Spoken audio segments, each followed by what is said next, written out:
The unfortunate reality is we continue to live through a global pandemic and that our state is experiencing these unprecedented wildfires. And that's why this legislation, Assembly Bill 73, has an urgency clause, because we must act now to ensure that we do all we can to ensure that we prevent further harm to our farm workers and to our agricultural workers. Assembly Bill 73, it seeks to build on Cal OSHA's standard for protecting farm and agricultural workers from wildfire smoke. It proposes to make available the state's stockpile of N95 masks to farm and agricultural workers when there is a wildfire outbreak and subsequently unhealthy air conditions. This legislation would require that Cal OSHA that they provide training and some materials and education for all of our agricultural workers here in California relating to wildfire smoke safety. Es algo incómodo porque más que nada el humo que está pasando, los trabajadores lo recibimos,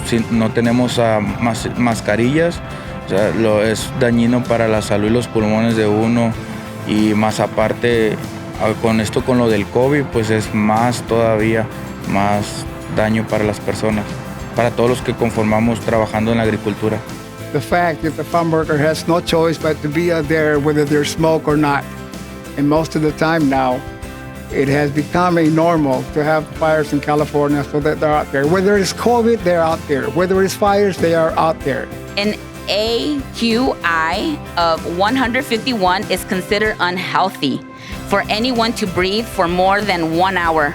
Our farm workers who work under these conditions must have the best available respirator protection that can be provided. Que aprueben las mascarillas porque en realidad sí se necesitan demasiado. O sea, es demasiado, ya es algo que tenemos que utilizar todo el tiempo cuando empiezan los incendios forestales. Ya bajo lo del COVID también tiene que usarse por lo del humo de los incendios. You know, farm and agriculture workers, they are essential, but they're also incredibly vulnerable.